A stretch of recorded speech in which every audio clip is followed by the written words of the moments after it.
We who believe in freedom cannot rest. We who believe in freedom cannot rest until it comes. We who believe in freedom cannot rest. We who believe in freedom cannot rest until it comes. My name is Kim Poole. I'm an artist, I'm an artivist, and I understand that creation is not just performance or a song, it's design thinking, it's innovation, it's even the inception of thought. And it is my hope that after today's presentation, that I'll plant a seed here in WILPF that will grow and it will be a new creation. The woman, she is a creator. In her womb is the foundation of all creation, specifically the African woman as the mother of all civilizations. But every woman has the capacity to carry life. And so she too is an artist. I hope that as we're joined here together this evening, that you all will stand beside me and help to advocate, help to create a new day for specifically global African people. With the Teaching Artists Institute, I've been a part of WILPF DMV for 3 months now. I joined on February 18th, and it's been an incredible journey, learning about the history of the Women's International League for Peace and Freedom. That journey has taken me to Geneva, to the other headquarters and into the offices and into relationship with women that have been unexpected allies. It's nice to know that on the other side of the aisle at the United Nations, that there are allies that support reparatory justice, that want to stand with us, global African people, and use their microphone to help to advocate against what we're calling cultural genocide here in Turtle Island. I want to acknowledge Turtle Island and all of the First Nations people here that stand in ally with us. This is stolen land, and we are the stolen people. And that is the quintessential conflict. That is the foundational contradiction of anything that comes out of WILPF USA. And until we acknowledge that quintessential contradiction, that this is stolen land, and we were the stolen people that helped to cultivate this stolen land, everything that is birthed out of this space, the roots are bad. I still believe that we have the ability to plan a new day, learning from the physical environment. We call that biomimicry. Before I get started, I want to acknowledge my ancestors. I want to acknowledge them. They're in the room with us today. I want to acknowledge my grandmother, Dorothy Pettaway. I want to acknowledge my grandmother, Mary McLeod. I want to acknowledge my father, Naaman Poole. I want to acknowledge Sharon Ellerby. I want to acknowledge David Ellerby. I want to acknowledge Aunt Jackie and Aunt Nancy. I want to acknowledge some of my ancestors that are not in my direct bloodline, but still influence my work, still here with us. Some of my ancestors like Ida B. Wells, as far back as Queen Ya Asante. I want to acknowledge Queen Ty. I want to acknowledge Marcus Garvey. I want to acknowledge Malcolm X. I want to acknowledge Dr. Ben. I want to acknowledge name out some of your ancestors, bring them into the room today. You can unmute yourself. Feel free to unmute yourself. Right now, I want you to bring in people that you know need to be a part of this conversation, whose ideologies, whose way of life are values that we need to perpetuate. They say in the African world view that you don't die until you are forgotten.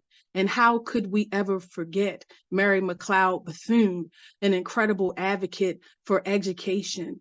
How could we ever forget the peace building efforts of Martin Luther King, how could we ever forget? Name your ancestors. This is call and response. This is not me talking to you or talking at you. This is your invitation to join the conversation. Unmute yourself. If you're listening, if you're under the sound of my voice, yes, name those ancestors, name those value systems, those ways of life that we need to build, that we need to invite into this space right now. Name them. Ashe. Ashe. Murphy, Senecal, Gladys. Howards. Ashe. Ida B. Wells. Yes, Ashe, Ida B. Wells. I want to appreciate you for joining in. And now I want you to, the elder amongst us, the most senior amongst us, now that I've introduced myself, I want you to give me permission to begin. Who is the elder amongst us? Is it Miss Robin? Miss Robin Lloyd? Maybe turning 86 in a few days. Wow. Thank you, Miss Robin. I really appreciated your documentary of the peace train earlier. Mm-hmm. And I appreciate you giving me the opportunity to speak tonight. I will begin. We're going to start by playing a short video. I was welcomed with open arms in WILPF, Geneva by the International Secretariat. Having only been in WILPF for just 2 months at that time, now it's been 3, now that we're here at the end of May, and they said that this office is a home to your efforts, to your advocacy, to this plight and reparatory justice. And when I first met them at the United Nations Commission on the Status of Women, I participated in an event called We Are Stronger Together. And indeed, I did feel for the first time that I was talking to women that really were practicing what they were saying. That it felt great. It planted a seed. Again, I hope that we're able to plant a seed tonight. Miss Tina, I'm going to ask that you push play on that video because I'd like you all to see into the room. The video is going to be around 13 minutes long. And then we're going to talk about ways that you can actively get involved and not just talking about the problem, not just talking about what it is and how it shows up, but also talking about how it can be and what you can do to help us build that future that looks different from the reality that we're in. Miss Tina. Even freedom cannot rest.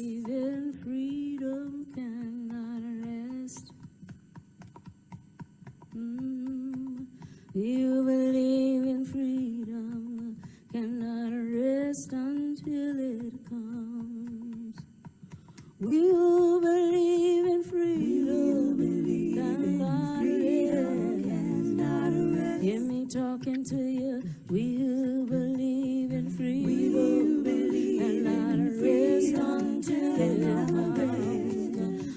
Until the killing of black men, black mother sons is as important as the killing of white men, white mother sons. Welcome everyone. You believe in freedom. Wherever you came from. We're really excited that you're here. And as Kim knows, we really want this to be a home for not just for WILPF members, but for activists anywhere who are fighting for the same issues of equality that we're fighting for. So we're here at the Women's International League for Peace and Freedom, which is WILPF for short. We're a really old organization, or we prefer to refer to it as a movement, started by women activists, but these days, we also have men, we have intersex, we're an inclusive movement. And we're basically working for peace, but when we talk about peace, it's really from a feminist point of view. So we look at feminist peace as something that really needs to attend to the root causes of violence. All of the issues of inequality that you're also working on and that brought you here to Geneva, We refer to them as systems of oppression. We look at how all of these systems of oppression are really interlinked. WILPF at the core works a lot on anti-militarism and on demilitarization. But of course, as those of you who work, for Black women, for example, will know that it affects people in different ways, and that is very linked to other issues like racism, white supremacy, capitalism, patriarchy. So these are all the kind of things, and we're really trying to connect with different movements and connecting the dots between the issues. Like another aspect is, of course, environmental justice. So that's another piece that we're just trying to bring it back to, you kind of peace unless you address these fundamental issues. So I just wanted to share that with you and welcome you in all of these systems from the inside out. I am thankful that you've hosted us today. This is just a small window into the type of support that WILPF offers to activists, artists, and peace builders around the world. And so thank you again. We're going to snack. And before I introduce Dr. Akil Kalifani, I just want to make sure that we all join. We are the rhythm people. In the beginning was heart drum. With this vibration, we gave rhythm to the world. On this beat, we sing life. We are the rhythm people. And so this is your opportunity. I'm a cultural anthropologist, and I'm the founding director of Asian People in Prison Human Rights Campaign. What we have today here, when Kim is talking about, and she's framing a culture of genocide, anytime you have a people that's been enslaved, taken from their mother Africa, from one continent to another, and then they're on the plantations, and then you have racialized laws, and this is all to invisibilize their humanity. Mm-hmm. This is to take their memory of who they were and who they are to become. And so prison is one of the effects, the affects of white supremacy racism. And so if you have generations of people over time who are constantly being incarcerated, what you do is you begin to forget, right? This is an attack and assault on the memory, but also this is an attack on the soul of the African woman's womb, anything that comes out of her womb. It has been decimated, it has tried to be destroyed, it has been assaulted. And so the work we do, we work to get people out of prison who've been in 30, 40, 50, 64 years. We have 3 generations of men and women in one family incarcerated in the same prison. Grandfathers, fathers, sons. This is normal. We have 2 million people incarcerated, over half of them look like me. It's important that we do this work because for our people incarcerated in prison, this is genocide. These folks are incarcerated so long that they cannot reproduce. And so we bring our case to the world stage. Here this week with the third permanent form of African descent, and when we're saying that no more will the children of Mother Africa be incarcerated, no more will they be confined. Sorry. I get emotional when I come to these types of international spaces. I have my people here all the way from the diaspora, and we're talking about this because you can still feel the spirits. They haunt us, our people who was in these chains, who jumped over the ships, who was on the plantations, and their children today continue to be chained. And so we must continue this fight. Our people, we must free them. And so this prison system is a part of the militarization, the industrial complex of what we see there. And this is about power. This is about an oppression of power, a stoppage of power, containment of power, because the African woman gave the world civilization. And so anything that comes out of her womb, if you can incarcerate, put chains around her womb, then we can be stopped, but we will not be stopped. And this is why it's so important, as Kim sings that song, we believe in freedom, we cannot rest. It's important that we sing that song, we send the vibrations and rhythms up to the ancestors. We send them up to the spirits, and then we bring them into the room right now. George Jackson. We bring him into the room. Ella Fitzgerald, Ella Vick, we bring him into the room. El Hajj Malisha Boss, we bring him into the room. We bring him into the room. We bring all these people into the room. Huey, we bring them into the room. We bring them into the room. We bring them into the room because we're saying that they're saying we have not finished our work. We have not finished our work. We have not finished our work. We want our children to be free. We want freedom for them right now, and it will get done. And so that's what brings us here today. And so what's our next assignment? To not stop. Delegation. Trust me, you can't change anything without causing some degree of disruption. It's impossible. That's exactly what change is. Some people are uncomfortable with the disruption that change causes, but disruption is necessary if anything is going to change. This is speaking by Afeni Shakur, who died in 2016. She served 2 years in prison.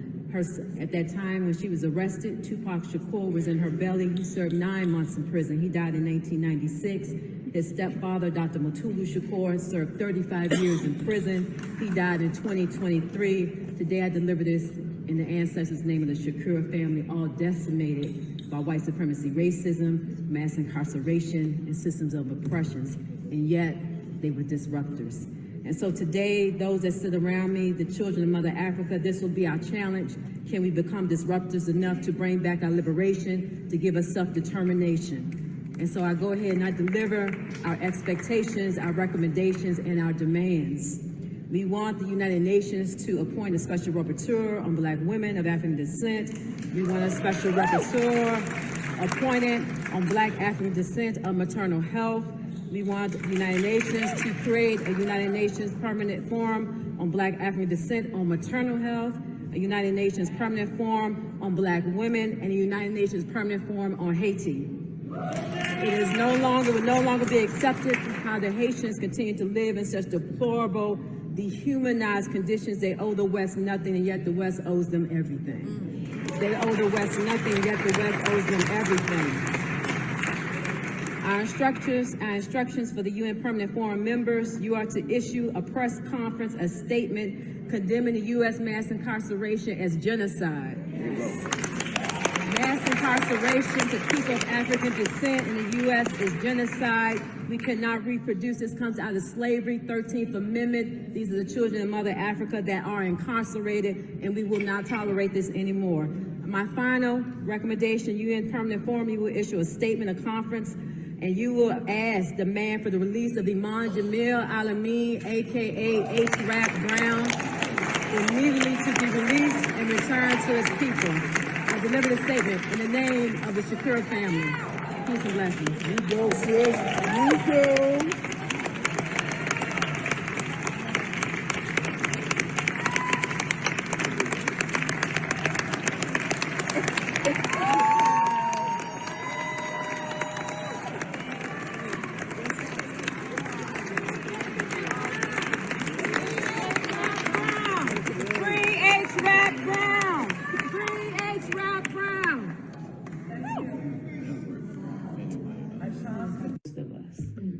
Most of us will die in this work, doing this work. So that's all. And such hard work it is as well. It is, and we do need allies, though. We do need that support. I kind of piggyback off of you, Daquan. Like, we have to have that.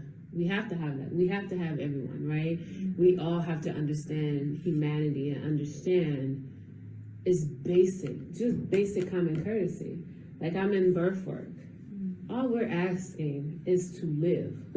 We just want the baby to live, right? That's basic. Give us the same opportunity to live, to come in this earth, just like anyone else. It's basic. We're not asking for a whole bunch of anything, but it's just basic. So that's it, that's all. I really wanted to put that emphasis on, yes, we need allies, but we need more allies, because now that organization completely dissolved. After COVID, it's not even a thing. If you go research it now, you can't find it. But this is something we're so passionate about. To raise $900,000 in mutual funds. Yeah, where they used to. It was it really. I mean, I was on the leadership team, so yes, we made sure it was. You didn't even have to fill out an application. It wasn't if you needed the money, if you needed the item, it was given to you. So yeah, I said all that to say, like, it really is very disheartening to be a part of a movement that died down once people could go back to the regular scheduled program. Well, in WILPF, we're concerned with sustainability as well. WILPF has been around for over 115 years, but but we knew it has survived all that long because there have been new generations taking over and changing the movement along the way. And every time it changes, there are these frictions and these kinds of, and so we always have these hard conversations about like, well, how are you ensuring the next, like the next leadership? How are you like bringing that on? And that's internal work that we have to do. Yeah, we have to do it. Yeah. And you find other people who are passionate and have the same vision that can align with it, I think. And activism changes as well, right? Exactly. And it's contextual as well, and we learn from each other. Yeah, all the things. Yeah.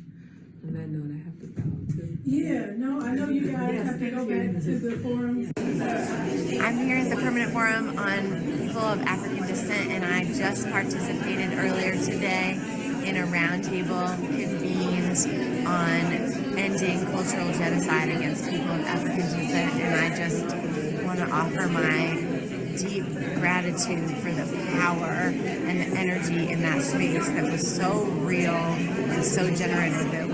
This is a powerful week, and that moment in that space was unlike any other that I've been in this week. We recommend and emphasize the call for reparations and now.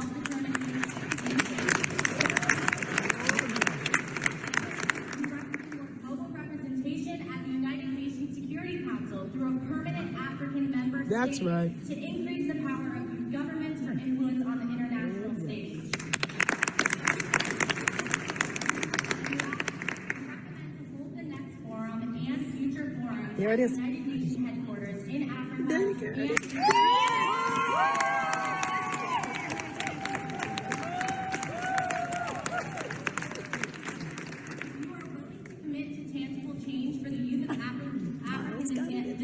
Please raise your hand now.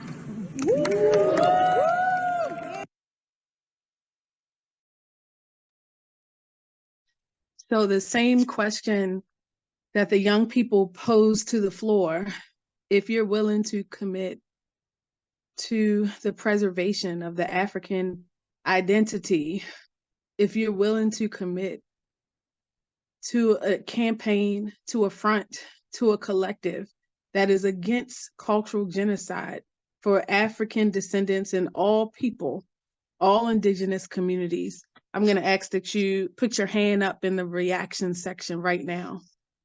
I want you all to see each other. I want you to know that these symbols matter. They matter. Thank you, Sue. Thank you for raising your hand. It matters. Thank you. Thank you, Tina. Thank you so much, Ginger Harris and Jane and Lib. Thank you for raising your hand. It matters. Keep your hands up because that means you volunteer, right?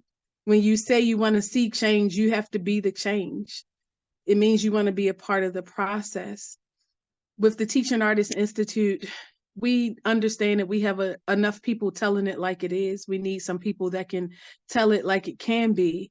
And we also need people that are willing to put in the work to change the situation that we're all living in this reality. In 2020, George Floyd, he called out for his mother. He said he couldn't breathe.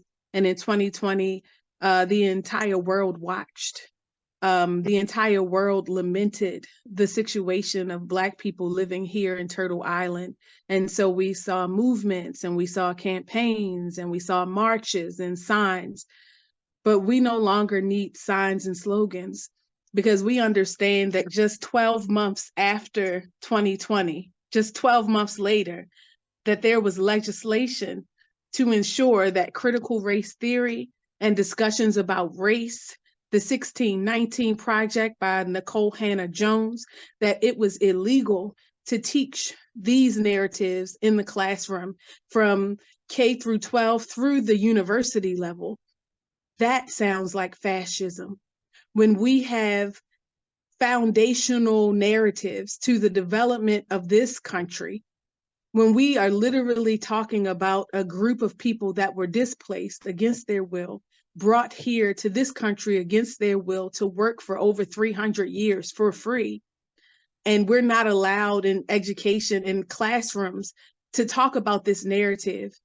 Well, there are states specifically that were a part of this. I'm going to mention Florida. Florida was first with the Stay Woke Act. Remember that this was just 12 months after 2020, when the entire world cried out on behalf of George Floyd, when the entire world cried out for Breonna Taylor, right? Just 12 months later, Idaho and Texas.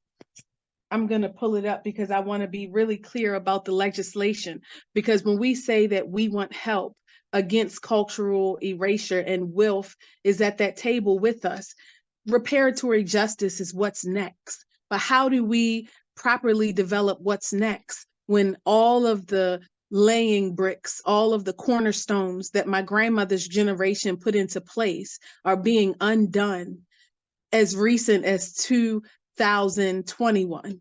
Literally legislation to say that you don't have the right to tell your story. We want the people to forget what happened to you. We don't want our children to go into classrooms and maybe see their great-great-grandparent at a lynching. We don't want them to be recognized. We want this to go away. But again, we go back to the inherent conflict, the contradiction of the United States, the stolen land and the stolen people that cultivated the land. They said reparatory justice is like giving New York back to the Iroquois people. Well, maybe it's time to start rezoning for the Iroquois people. Maybe it's time for us to begin considering what a percentage of the gross domestic product of this country looks like in the hands of African Americans for 400 generations, because 400 years of free labor, because the first 300 years, right? But then we have redlining, then we have blockbusting, then we still have a knee on our neck in the school to prison pipeline, where young people in the 3rd grade are receiving tests and they're building jails in Baltimore City, where I'm based on the test scores of 3rd graders. Instead of building new schools, they're building new jails. And so it hasn't ended. And so the reparatory justice, when we talk about that conversation, is holistic, but I'm here to tell you that I have tangible requests of WILF. With the Teaching Artists Institute, we use art as a tool for social transformation, and we use it as a way to promote and preserve our identity, the best of who we are. We use it to connect civil rights and human rights, and that's what we went to the Permanent Forum for People of African Descent to discuss. And so one initiative that we work with specifically is called the Freedom Rides. The Freedom Rides. I want to play a short video.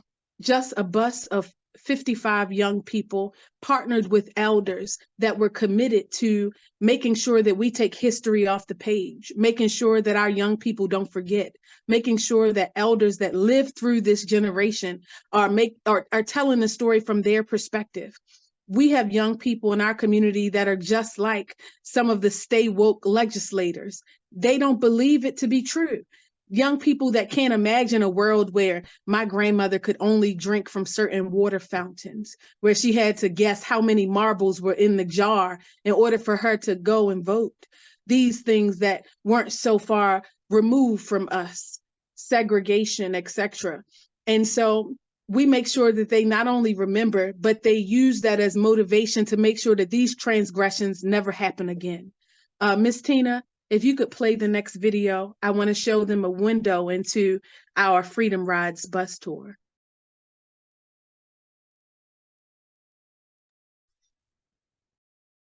We had a ball. The Fox Theater did not had it, but Tyler's paid. So go on, book a tour. Shout it, welcome to the A. Yeah!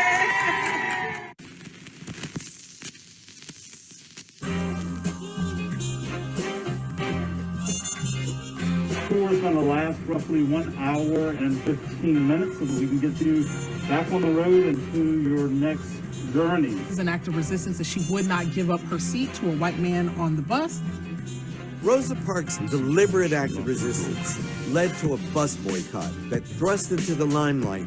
Today, right now in Alabama, little black boys and black girls will be able to join hands with little white boys and white girls.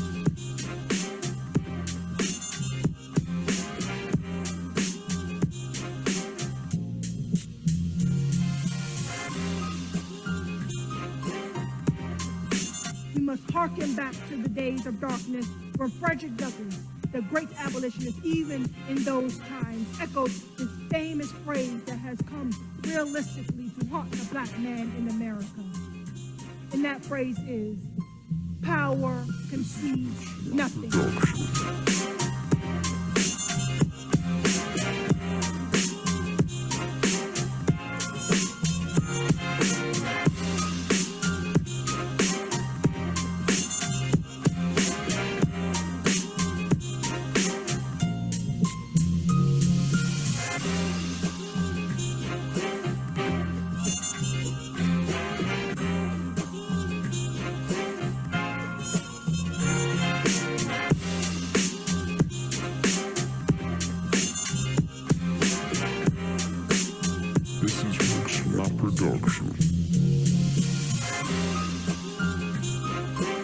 I don't really know much, but like what I know about it is it gave a lot of black people rights back in the day, like to drink water from the same water fountain as a white person or use the same bathroom as a white person, just equality. The civil rights movement was a really hard time for African American people in America trying to get justice for themselves. It's about important historical figures who fought for like important rights for others, like black and white, so we can all be equal. Send me your location, let's vibe the vibration. I just need a time and place to come through.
As a youth, God blessed me with the courage of men. As a man, he gave me the spirit of youth. Powerful, so powerful. We are determined here in Montgomery to work and fight. So justice runs down like water, and righteousness like a mighty stream. So basically yesterday, I felt like everything was like coming full circle. Cause back when we went to the school in Greensboro, I was writing stuff down. I was writing down dates. I was writing down facts, and I was like adding dates. And then it all just came full circle even more when we went to the reenactment of Shirley Chisholm's life, and I was like, everything is just hitting and going together well, and it's helping me understand better. And it hurts. It does. It really does. So I just, being there was an eye-opener, and being grateful that I am here, because without them, we wouldn't be here right now, and the freedom that we have. I see like it's like all like a full circle of what we learned, especially about Shirley Chisholm. Like the whole day was about her. You see, I was breaking a tradition on which white males have been the only gentlemen to guide the ship of state. So you can't expect people, black, white man or woman to suddenly break with a tradition that has been stooped ever since the inception of this republic. But you see, so now I know a lot about Shirley Chisholm, what she did in America. Right.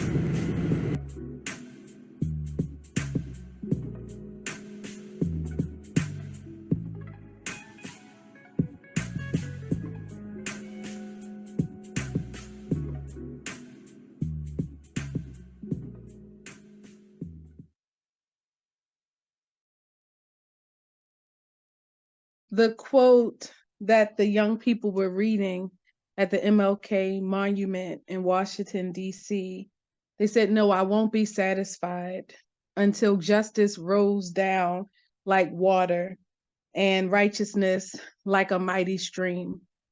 And so during this Triennial Congress, remember the words of MLK, that you won't be satisfied. No, we won't be satisfied. We won't be satisfied until justice rolls down like water and righteousness like a mighty stream.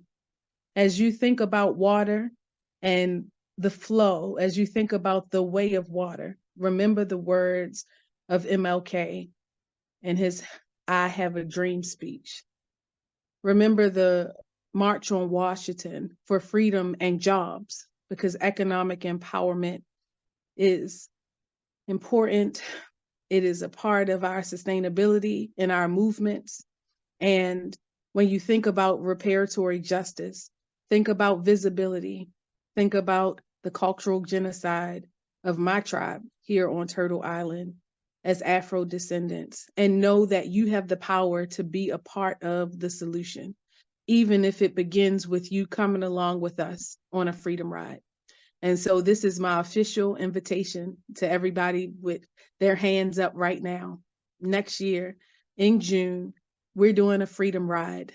And one of the best ways for you to be a part of the solution is to get involved and to see for yourself. We go through 10 states, the freedom rides, as you can see, and we use young people that have been a part to tell their story for themselves as your curators. And so this is our Teaching Artists Institute officially inviting WILPF to come along and be a part of the conversation and be a part of the repairing that needs to happen in this Turtle Island, this stolen land. We are the stolen people, and there's a future, but we must build it together. And I appreciate the opportunity. Thank you again, Ms. Tina, for suggesting that I do this poster session. You are an example of that flow, being a part of the river of peace. Again, my name is Kim Poole, and if nothing else, please like us on Facebook, facebook.com/teachingartist, one word. Again, that's facebook.com/teachingartist, one word.